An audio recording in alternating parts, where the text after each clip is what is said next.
welcome to Manny's Makings. As you can see, I have things laid out really far. It's actually the whole space of my bead mat because we're going to start our series on loom and loom work and different types of loom work and different types of looms. I have 3 different looms, actually 4 looms, but 3 different types.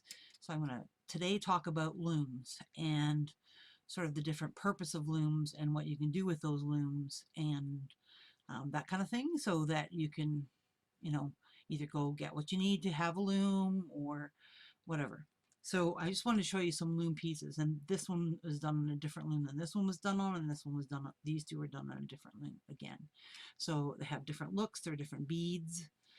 So we're going to go through them one at a time. So, and this one's got a magnet clasp, so it's sticking to my metallic stuff, but you can see, there's 4 different pieces here. So totally different types of loom work. Okay, so let's start with looms. This is the bigger version. It's quite a lot, most of the time they're about this wide, that you can buy really inexpensively just about any craft store, Walmart, different places like that. You can pick it up super cheap. And I don't even know, it's just called a bead loom. I don't even know it has another name. And it comes with the little screws on the sides, and usually has one of these hooks. This is meant for if I want to do a big piece. It actually allows me to do something that's quite wide. A lot of people have the preconception that you're limited to the space that's between these 2 wires to bead. So if you're doing a bracelet and you're a wrap bracelet and you're using this to do it with, or whatever you're doing, you can only do this a space. But you can do far more than that. You can wrap here and then wrap the threads that you're going to be using around these spools once you get them started. And then I'll show you how to do that when we do use this loom. So that's one of the looms. So you can do like longer lengths and double lengths and triple lengths. You can do hat bands. You can do belts. Belts are pretty cumbersome, and you are limited to your beadwork building up and getting in the way of this bottom. So you have, so much space in here between here and here. So, as your beadwork wraps around this bottom one, it's going to get in the way. My suggestion is to use this only when you need to for longer lengths. Do most of the shorter length beadwork. And this is a piece that I did on this particular loom, and this is sort of a traditional loomed piece done with heavier thread, and I'll explain that to you in a little bit. And I have just finished the ends. Then I've used findings to sort of close it off. I have just a lobster claw on the end and some chain to close it. It's not the traditional way to close it. The traditional way is braiding or knotting on the ends. Okay, so this is the basic loom. This is one of the cheapest ways that you can go, and I'm going to show you how to use this as we go along. So what I'm going to do is do a project on each loom, and I'm going to talk about the benefits of the loom as we go along. I just want to give you sort of an overview on this video, and then next week we'll start with our first loom, which is going to be our next loom that I'm going to show you.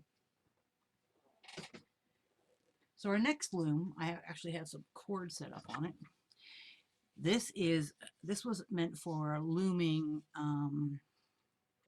textiles, and on this side here it had a bunch of big notches. Okay, and I picked it up at a garage sale for 50 cents. It's very similar to my traditional loom that I'm used to using, and it's a continuous loom, which means I can move my loom work because I've closed this off. I just put cardboard there and then put some tape down. This is just duct tape. It happens to be white. And then I stick my beads on a string, and I'm going to show you when next week you'll have a beaded piece on here that I'm going to show you how to do on a string to help set up my spacing, and put some tape here. So what you need if you want to make this at home is a dowel piece or a piece of lumber that's the length you want. So if you want something that can always do up to a possibility of a double length of bracelet or hat bands, because that's what you want to make all the time, then definitely get yourself a longer rod. You need one rod that can go, it actually can go in the middle. It doesn't have to go on the sides like this. And you need 2 blocks of wood. And make those blocks of wood as long or as wide as you want them to be. So if you want your loom to be this wide, then make it this wide, and then you'd have your, okay, so I'm going to show it to you this way. So see how this is like stuck in? So you would have your piece of wood, and it could be a flat piece. If you want, a dowel's better because it tends to be smoother, but you're going to have to do a little bit of sanding, and you're going to screw, put a hole in it on the end, right where you're going to put the block of wood. If it's a block, like a square piece, you're going to put 2 screw holes, one on either side. Drill it first so you don't split the wood. Put some wood glue in, and then drill it the rest of the way with your regular screw, um, going fairly deep in. You want to go at least, you don't want to catch it just by 1/8 of an inch. You want to catch it by, 1/4 of an inch to 1/2 an inch deep into the other piece. So it doesn't move at all and it's nice and solid. You can have 2 struts if you want. It's whatever is going to work for you.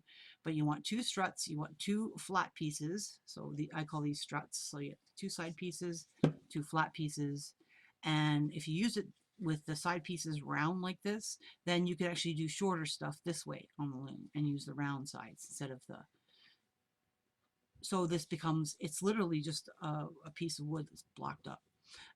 It makes it easy to store behind a door, in a corner, out in the garage, up top.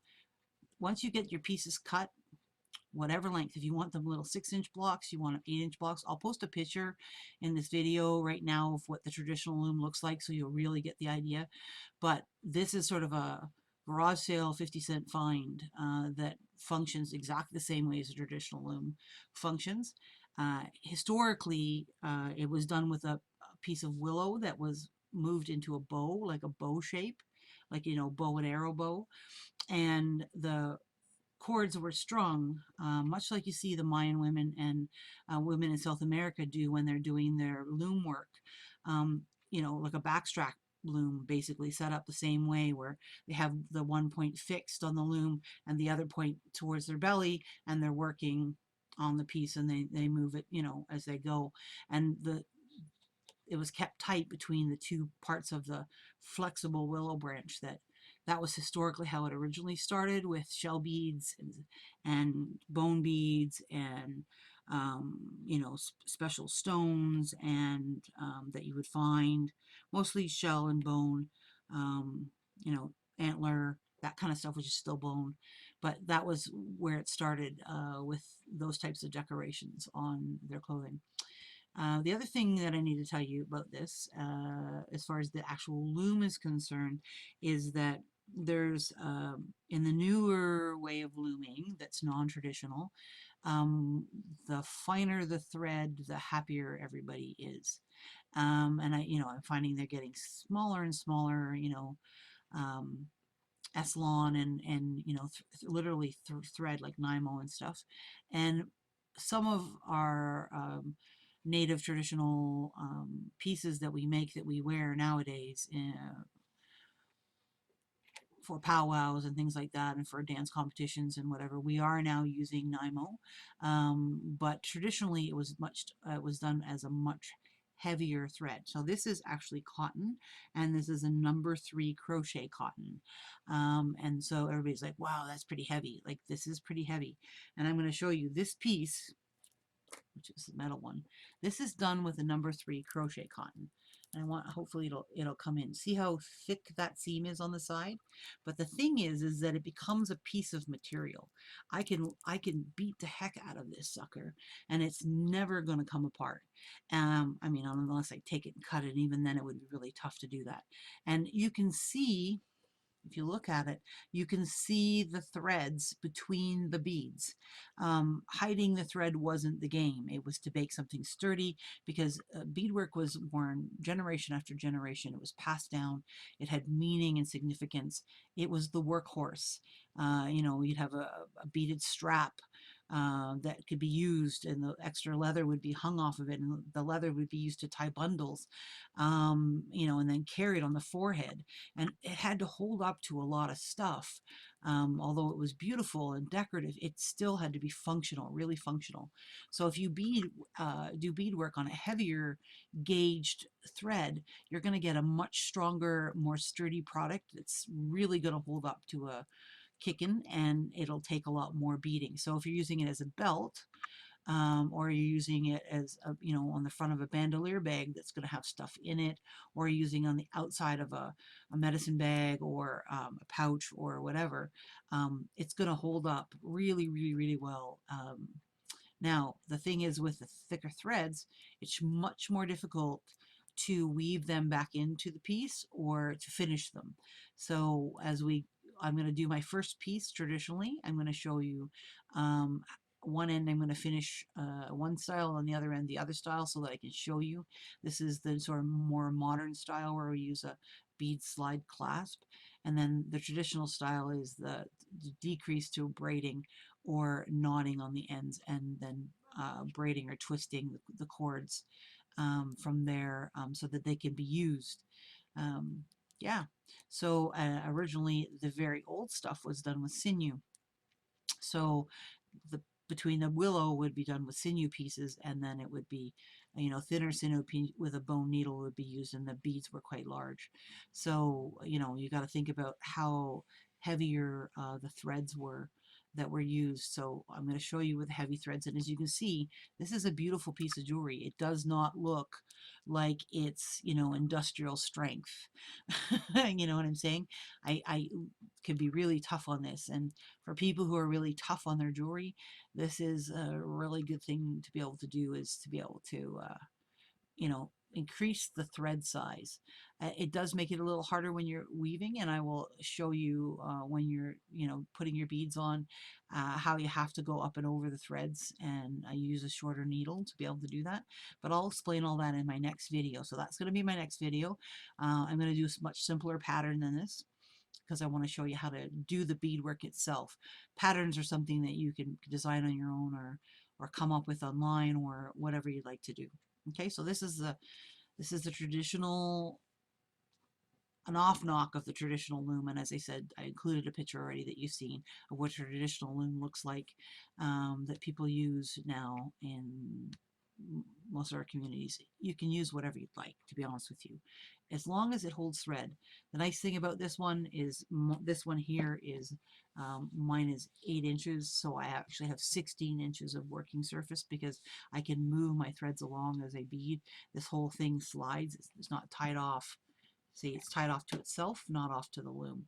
So I'm able to, move around my loom piece as I go, so I can, do hat bands or bigger pieces on this one. This is limited to the size of these side rods that you have. So you can do double. So if you want something that's going to be 8 feet long, because you're doing sashes or something, then, or bands for bags, whatever it is that you're making, you need to have this sidebar at least half the length of what you want your finished piece to be, minimum, half and a bit.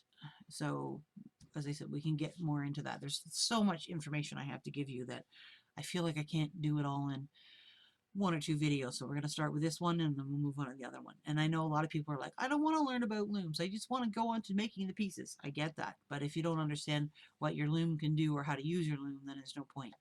So native traditional looming. Yep. Next. So this is the fancy new one that everybody's raving about. This is the Rick's beading loom. And I know I'm coming from above, but this is sort of what it looks like from the side. So you have the one side shorter and one side's taller. I got the big one, not the small one. And you can just adjust these 2 knobbies here. So you just move the butterfly clip, and then you can move this along and then tighten it down on the other side. So you can measure between the 2 rods, and get your distance that you want your length of bracelet to do. And this will allow me to do up to, I don't know how many inches, but even comes with a nifty little spacer and that kind of stuff. It is a little bit more difficult to work with, and I will, there's lots of videos already out there with it, but I will show you how I work with it. And it's probably the same as other videos that are available out there. And I just store this together like this, so it's all together. I have extra rods and stuff that if I need them, I can use them. But the nice thing about this particular loom is you have 3 threads when you're done to weave in. instead of, so if you have 40 beads wide, I don't know if it would fit 40 beads, but 40 beads wide, you only have 3 threads. Where if I have 40 beads wide on a traditional loom, I have 40 threads plus a couple extras, so 42, 43, 44 threads wide that I have to, you know, weave in or deal with at the end. So that's part of what people don't like about looming, is all the threads that they have to deal with. So I'm going to show you some options as we go and different things. So this is a piece that was done on the Rix loom. So this is done with delicas, and it's done with, I use a double thread on the outside. I can't not do a double thread, sorry. So this is done with Nymo, and I did a double Nymo on the outside. It's how I was taught that you do a double on the outside. It makes your piece a little more sturdier, and you don't have any buckling or curling problems. And then it's also to do with the spacing of the beads. So I did this on, and this has a Delica slide clasp, which is really tiny. And then I just have, you know, the findings on the outside, which is just a lobster claw in this case. And this is my own particular pattern that I've created myself. So, you know, before you post a thing underneath, where can you find it? In the next week or two, you'll be able to find it on my, to download on my Etsy store. But yep, it's I'm developing patterns now, some traditional, some non-traditional. This is a non-traditional. So this is also done on the Rix loom, and it's just a bracelet with a button. So there's other ways to fasten things, and it's a little skinnier. And I just did it with a bead mix, and sort of just did some variegated, nothing spectacular, but I love it. For me, it's more my style. So you can see this is a loomed piece. And again, I did the double threads on the outside. It's just my habit.